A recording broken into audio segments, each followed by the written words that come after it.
सत्य कहावे, सो गुरु सत्य कहावे।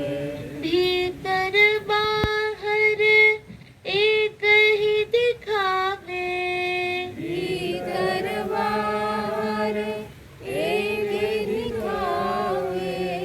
दूजा दृष्टि नावे, दूजा दृष्टि नावे। कहे कबीर सोई सतगुरु पूरा, कहे कबीर सोई सतगुरु पूरा।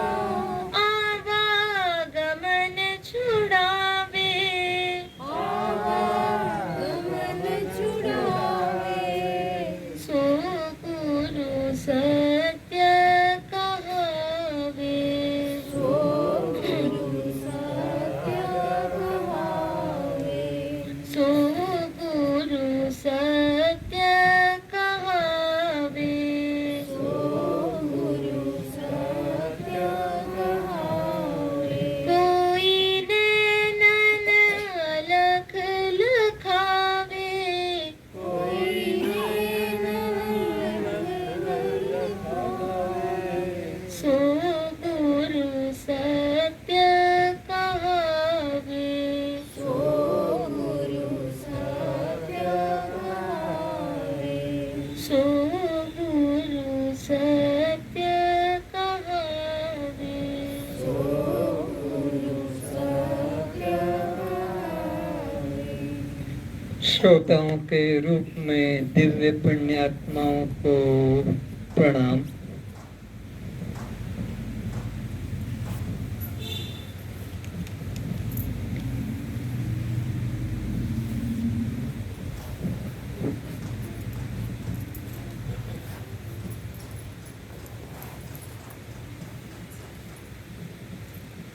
वशिष्ठ जी से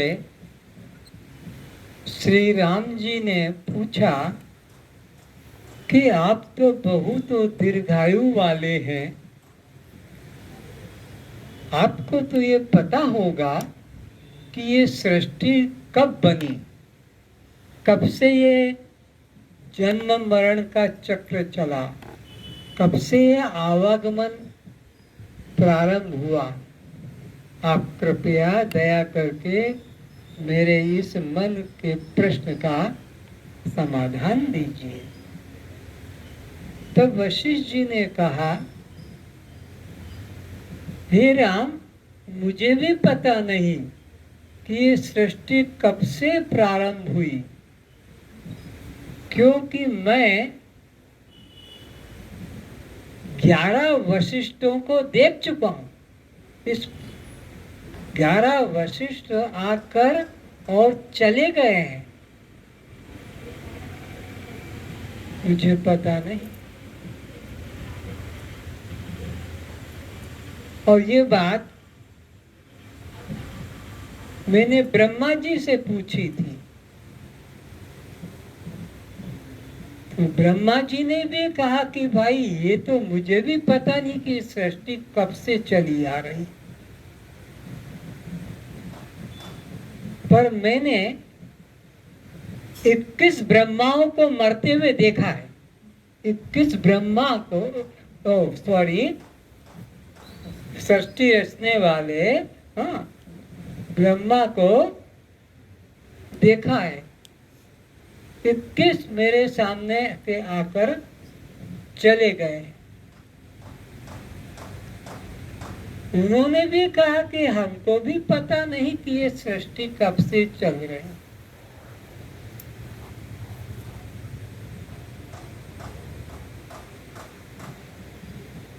उन ब्रह्मा से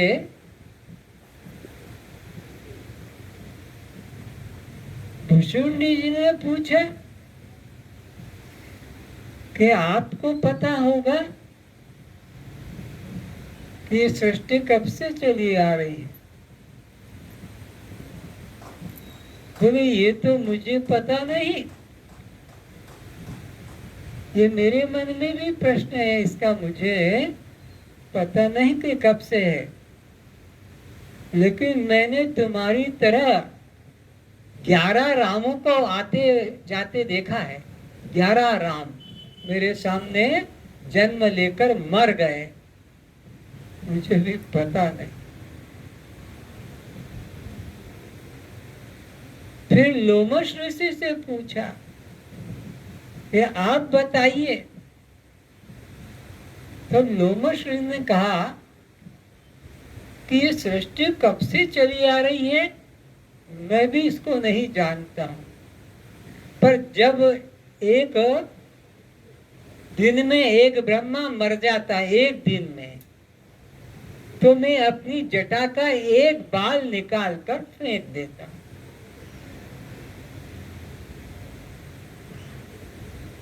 और 56 करोड़ बाल है मेरे खोपड़ी में, उसमें से एक निकाल कर फेंका। सृष्टि के बारे में मुझे भी पता नहीं, तो कब मैं नाइयों को बुलाकर हजामत कराऊंगा, एक बाल ही उखाड़ कर फेंक देता। इतना है। अब मैं आप लोगों से कह रहा हूं कि तुम्हारे सामने ऐसे लोमश ऋषि भी एक नहीं 101 चले गए। तुम्हारे सामने जो यहाँ प्रत्यक्ष में या परोक्ष में सुन रहे हो, इसलिए इसका कोई आर पार नहीं, बल्कि इसको अनादि कहा है।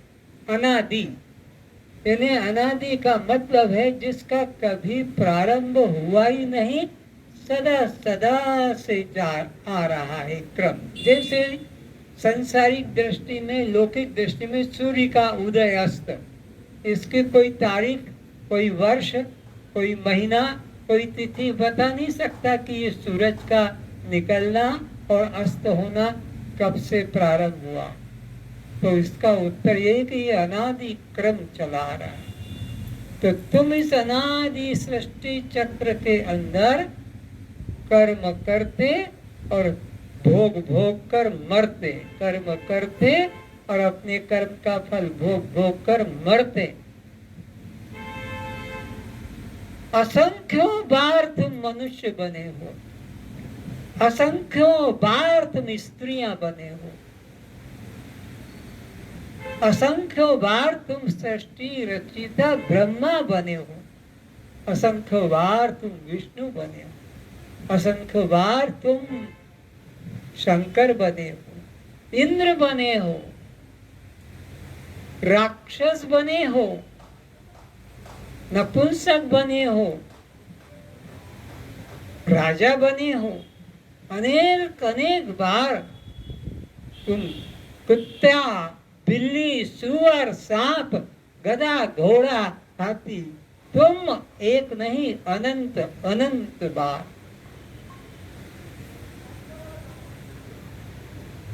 कोई भाग्यशाली ही इस सृष्टि चक्र से मुक्त होता है, बाकी सब अपने कर्म का फल भोगने में लगे, चाहे वो ब्रह्मा हो कि विष्णु हो कि शंकर हो, इंद्र हो, उपेंद्र, कोई भी हो, सब कर्म का फल भोग रहे हैं।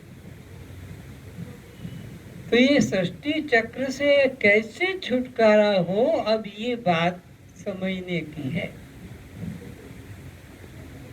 सृष्टि चक्र में हम कब से फंसे हैं इसका तो कोई पता नहीं, लेकिन इससे छूटने का रास्ता मैं बता सकता हूं। तुमने जो ये प्रश्न किया राम, इसका मेरे पास में उत्तर नहीं है। हाँ, तुम्हें दर्द है तो मैं दवा दे सकता हूं, पर ये सृष्टि किसने बनाई, ये ब्रह्मा को किसने बनाया, ये प्रश्न के उत्तर मैं नहीं दूंगा। तुम्हें दुख है, दर्द है, तो छूटने का मेरे के पास में इलाज है। शारीरिक रोग के लिए शारीरिक दवा है और मानसिक रोगों के लिए अध्यात्म दवा है। अपने को देह से अलग जान लेना ही बस भव सागर से छुटकारा है। पर हम शब्दों को रट कर बैठ जाते हैं, शब्द रट रहे हैं, रामायण को रट रहे हैं, गीता को रट रहे हैं, अक्षरों को पढ़ रहे हैं, हनुमान चालीसा, उपनिषद, पुराण बस पढ़ने में लगे हैं, पर उनके अंदर जो सिद्धांत लिखा है उस सिद्धांत को कोई धारण नहीं करता है। सिद्धांत को धारण नहीं करेंगे तो हमारी यही दुर्दशा होगी, होती चली आ रही है। जैसे एक तोते को सिखा दिया जाता है कि देखो भाई, जंगल में बहेलिया आते हैं तोता पकड़ने के लिए, तुम सावधान रहना, उसके जाल में फंसना नहीं। याद रखो, मैं तुम्हें शिक्षा दे रहा हूं कि एक बहेलिया आएगा, जाल बिछाएगा, दाने डालेगा और तुम फंसना नहीं, भूलना नहीं, स्मरण रखना इसको। उन तोतों ने वो मंत्र रटना शुरू कर दिया, मंत्र जपना शुरू कर दिया। बहेलिया का तो काम है पक्षियों को पकड़ना, पिंजरे में डालकर और बिक्री करना। तो उसने क्या किया कि एक वृक्ष की डाल से दूसरे वृक्ष की डाल पर एक पतली सी डोरी बांध दी, और क्या किया, वो जो भोंगली होती है, पोंगरी, जो आपके हाथ से घुमाने वाला जो पंखा होता है, उसमें वो बांस का पोला हिस्सा, टुकड़ा, उसको पोंगरी भी बोलते हैं, वो उसमें डोरी पर लटका दी ऊपर, और उस पे कुछ खाने को चिपका दिया वो, और चुप कैसे छुप कर बैठ गया कि जब तोते आएंगे और इसको खाने के लिए बैठेंगे मैं पकड़ लूंगा। तोते उस पोंगरी के ऊपर जो फल रखा था उसे पकड़ने खाने को आए तो पोंगरी गट से गर्र से नीचे घूम गई। वो क्या समझे कि हमें ऊपर से कोई नीचे फेंक रहा है, तो उन्होंने कसकर उस पोंगरी को पकड़ लिया। अब वे उल्टे लटके हुए, ऐसे बदन नीचे।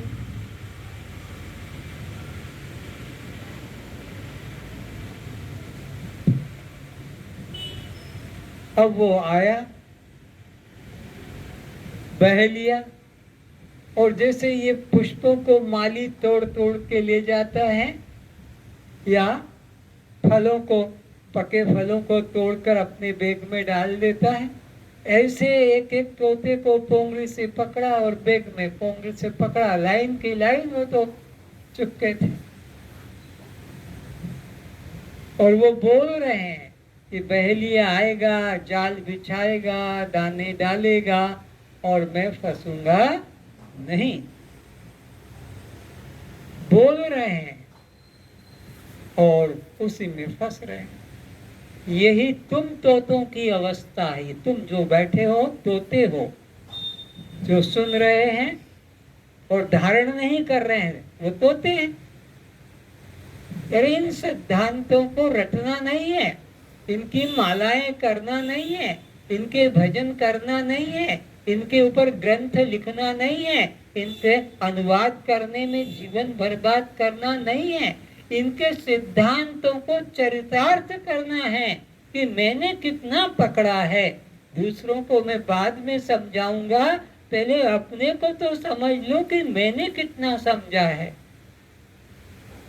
उस पर ध्यान नहीं है, बस मंत्र में, जाप में, ध्यान में लगे हुए हैं। ये मंत्र करने से, जाप करने से, ध्यान करने से, शास्त्र पढ़ने से, रट लेने से कल्याण का कोई संबंध नहीं। अनंत अनंत जन्मों से ही तो ये तुम करते आ रहे हो। कल्याण होने वाला होता तो कभी कभी पहले ही हो जाता, लेकिन आज तक कल्याण हुआ नहीं। फिर भी वही आदत है, पढ़ने की, रटने की, सुनाने की। समझने की इच्छा नहीं है, समझाने की इच्छा है कि मैं कैसे लोगों को समझा दूं, कैसे सुना दूं। सुनने की इच्छा नहीं, समझाने की है। तो ये तोतों वाला ज्ञान काम करने वाला नहीं है। उन सिद्धांतों को अपने जीवन में उतारना है, नहीं तो वो तोते रट रहे हैं। फिर बहेली आएगा, जाल बिछाएगा, दाने डालेगा और मैं नहीं फंसूंगा, और खाता भी जा रहा है जाल के ऊपर बैठकर और फंसा भी है।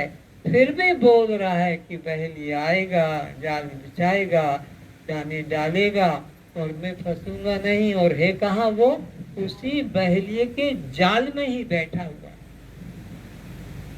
तो हम लोग भी इसी तरह माया के जाल में फंसे हैं और बोलते मैं नित्य शुद्ध बुद्ध मुक्त आत्मा हूँ। दिन से, सुबह से लेकर रात्रि तक इसी जाल में ही फंसे रहते हैं।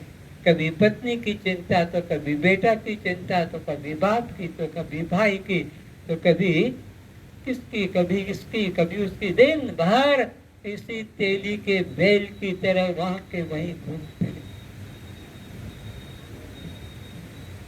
तो सिद्धांत सुनना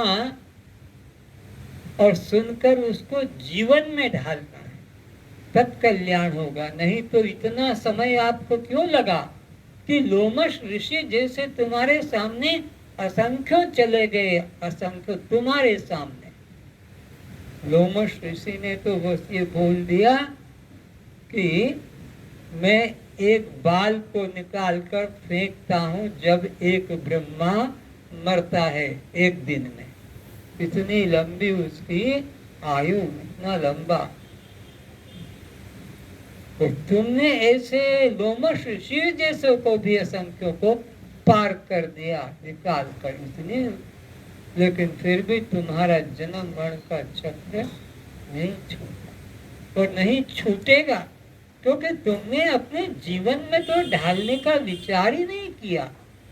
बस पुस्तक पढ़ लो, भजन कर लो, माला कर लो और कुछ थोड़ा इधर उधर दान धर्म कर लो।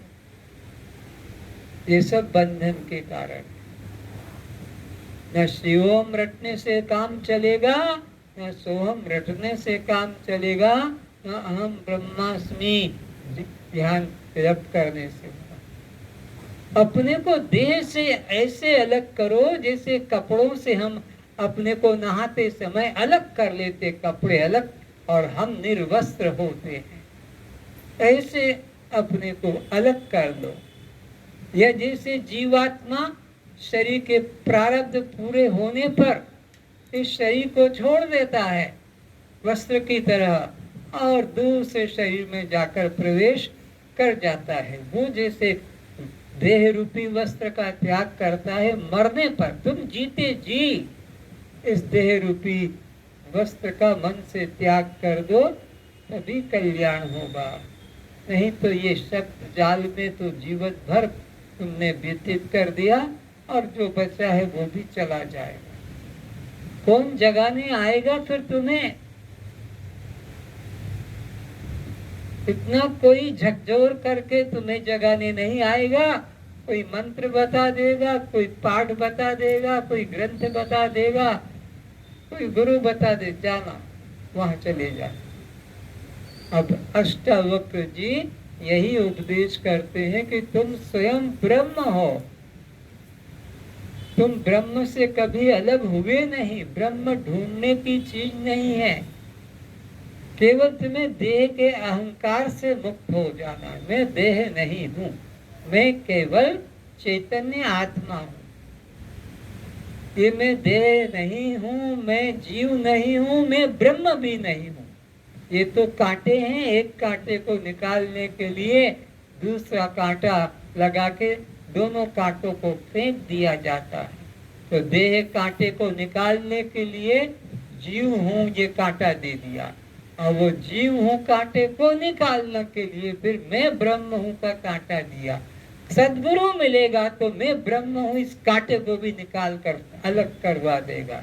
मैं केवल चैतन्य मात्र, केवल मैं, न यह न वह, न आत्मा न ब्रह्म न कुछ और, बस केवल मैं चैतन्य आत्मा। इसी में तुम्हें स्थित करेगा और इसी में स्थित होना। अष्टावक्र जी अब आगे क्या कहते हैं उनकी वाणी सुने। षोडश प्रकरण।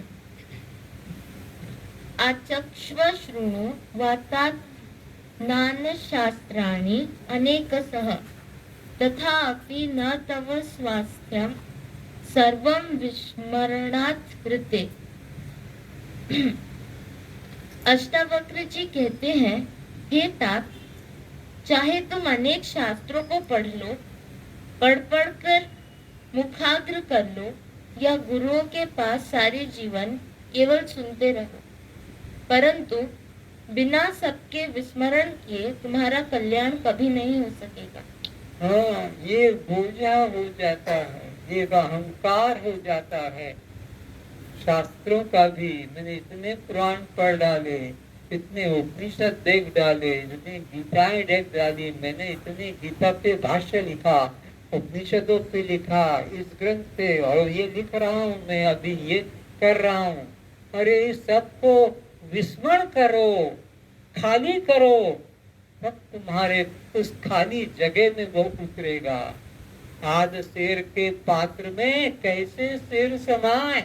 तुम्हारा गिलास आधा लीटर पानी का भरा हुआ है और दूध भरना है, तो फिर तुम्हें पानी को तो उड़ेलना पड़ेगा, खाली बर्तन में वो दूध आएगा। जब रामकृष्ण परमहंस के पास में विवेकानंद गए कि मैंने इतने इतने शास्त्र पढ़े हैं और मैं ये जानता हूँ, पर मुझे शांति नहीं, मैं आपके शरण में आया हूँ। तो बोले, तू अगर मेरी बात मानेगा तो मैं तेरे को स्वीकार करूंगा। बोले, जरूर मानूंगा। तो जा, ये सारे ग्रंथ पहले यमुना में फेंक के आ। यमुना में ये जितने जितने तूने शास्त्र पढ़े हैं, रटे हैं, फेंक के आ, खाली होकर आ, तब तुझे ये बात समझ में आए।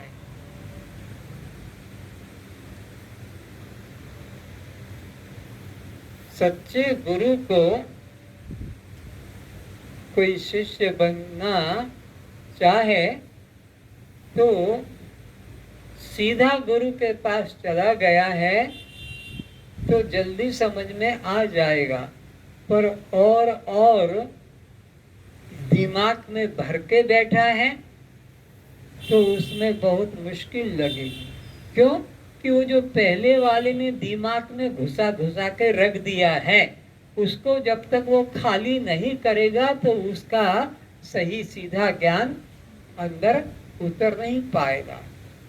तो उस गुरु को ज्यादा मेहनत करना पड़ेगी जो बाहर कई गुरुओं के जाल में फंसा हुआ है, क्योंकि वो खाली मन नहीं होगा तो कैसे होगा। अर्जुन को भी भगवान ने यही कहा कि तेरी बुद्धि को पहले खाली कर। तेरी बहुत महात्माओं के, गुरुओं के भजन या ग्रंथ पढ़े सुने हैं, उन सब सुने हुए को जब तू भुला देगा और एकमात्र खाली होकर मेरे पास में आएगा, तब तू इस ज्ञान का अधिकारी बनेगा। अभी तेरी बुद्धि बहुत उलझी हुई है, बहुत प्रकार के सिद्धांत ग्रंथ तेरे दिमाग में भरे हैं। इसलिए कहा कि पोथी पढ़ जग मुआ। ये ग्रंथ पढ़ के, लिख कर, पोथी पढ़ जग मुआ, पंडित भयानक को, कोई एक भी पंडित, और पंडित किसको कहते हैं? ये चुटैया रखना, गले में रस्सी डाल के बैठ जाना, वो नहीं। समदर्शिना, पंडिता समदर्शिना, जो सब में एक परमात्मा तत्व को देखता है, उसको कहते हैं पंडित। तो वो तो दृष्टि उसकी कभी खुली नहीं, पोती पड़ जग मुआ। पंडित भयान एक ब्रह्म का अनुभव नहीं किया। अरे 2 अक्षर प्रेम के पढ़े सो पंडित हो, केवल 2 अक्षर पढ़ लो, पंडित बन जाओ। 2 अक्षर क्या?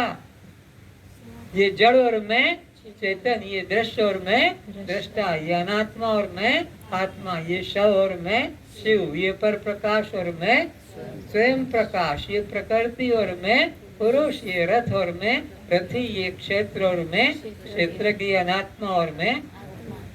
एक ही बात को कई नामों से कह दिया तो इतना दिमाग में बोझा मत रखना। बस बात इतनी समझना है कि ये सब जो भी मेरी दृष्टि में आते हैं दृश्य जड़ हैं और मैं दृष्टा चैतन्य आत्मा। बस इतना ही अपने को मन में निश्चय करना है। हे जनक, सत्य न शास्त्रों में है न गुरु में है। सत्य तो खोजी में ही छिपा बैठा है, जिसे सत्य को तुम शास्त्रों में ढूंढना चाहोगे तो वह नहीं मिलेगा। कहाँ मिलेगा? जो वहां तक का मार्ग तय कर चुके हैं, जो अपने असली धाम में जाकर बैठ गए हैं। अब मैं हाथ ऐसे कर रहा हूं तो तुम कहीं ऊपर मत देखने लग जाना कि ऊपर जाना पड़ेगा। वो अपने अंदर ही वो अंतिम परम पद है। यत् गत्वा न निवर्तन्ते तद धाम परमम मम, वो मेरा परम धाम है। और सब जीव उसी में बैठे हुए हैं, कहीं चलकर जाना नहीं, कहीं दूर हुए नहीं, कि दूर कहीं गए भी नहीं, क्योंकि जगह ही नहीं कहीं और जाने की। सब परम धाम में जन्म से कुछ खोया नहीं और खोजना भी नहीं है। तो वो हमारा स्वभाव है, उसके लिए हमें कुछ करना नहीं, बस इतना ही निश्चय करना है कि यह अनात्मा दृश्य शरीर मैं नहीं हूँ, मैं इसको जानने वाला, अनुभव करने वाला, देखने वाला चैतन्य आत्मा। जैसे पानी पृथ्वी में नीचे छिपा पड़ा है, उसे हमें खोदना नहीं है। मिट्टी की परतों को, आवरणों को हटाना मात्र साधन है। पत्थर में गणेश, हनुमान, राम, कृष्ण पत्थर में छिपे पड़े हैं, कहीं से लाकर घुसाना नहीं पड़ता है। वो किसको? जो मूर्तिकार को। उसमें क्या करता है? वो छेनी हथौड़ी लगा लगा कर छीलता जाता है आसपास का निकाल निकाल कर, और वही हनुमान, वही कृष्ण, वही कुछ और बन जाता है। पानी के नीचे जमीन में, पानी के नीचे जमीन में, ऊपर मिट्टी मिट्टी मिट्टी है। तो हमें पानी नहीं पैदा करना है, पानी नहीं खोदना है। मिट्टी को खोदते खोदते जाओ तो पानी निकल आएगा।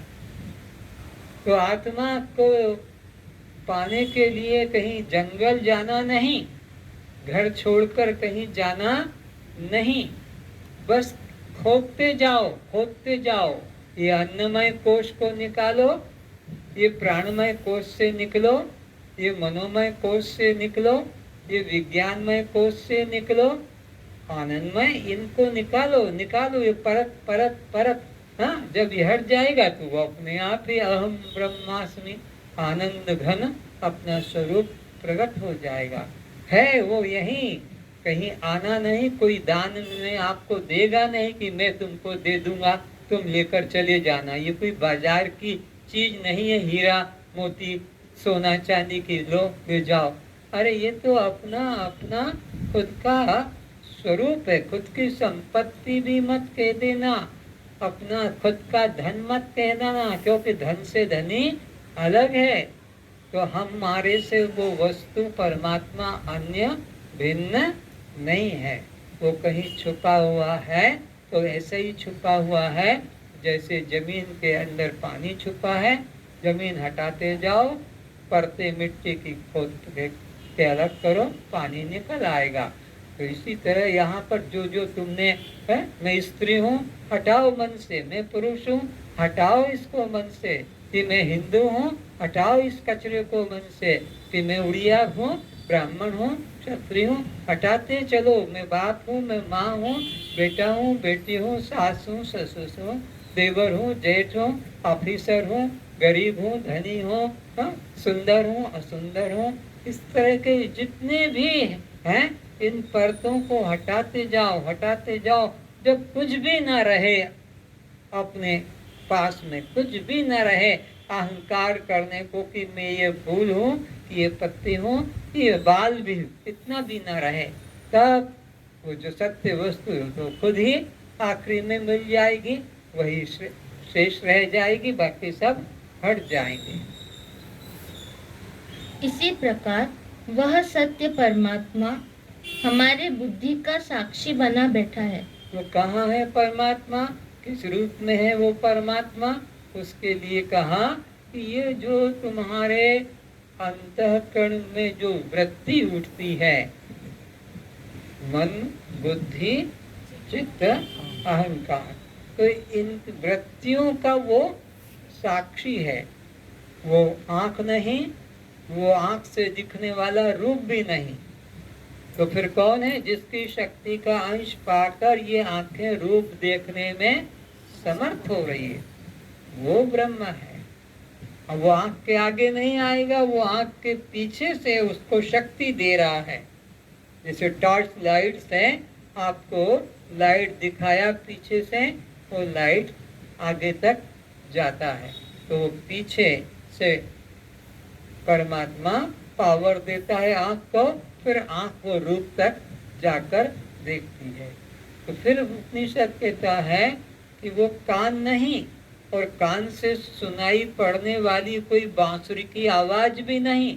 धोखे में मत आना कि हमने तो बांसुरी सुन ली, हमने तो शंख सुन लिया, हमने तो अमुक अमुक संगीत सुन लिया, कि हमको तो सिंहनाद सुनाई पड़ा, या हमें और कोई प्रकार का शंखनाद, कुछ नहीं। जिसकी शक्ति का अंश पाकर ये कान अभी अभी इधर के वचन आपके कान जो सुन रहे हैं, तो ये वचन भी नहीं और कान भी नहीं है, वो ब्रह्म कौन है?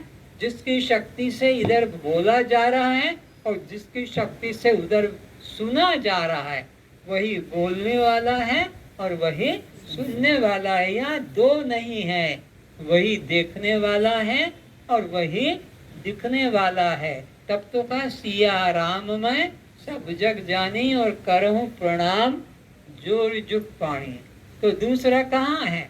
जभी तो कहा कि ये सब सियाराम है।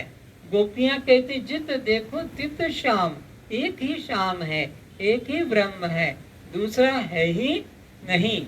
ये बात प्रकट होती है इसी से कि यहाँ एक राम के अलावा कोई दूसरा नहीं है, एक ही तत्व यहाँ पर विद्यमान है।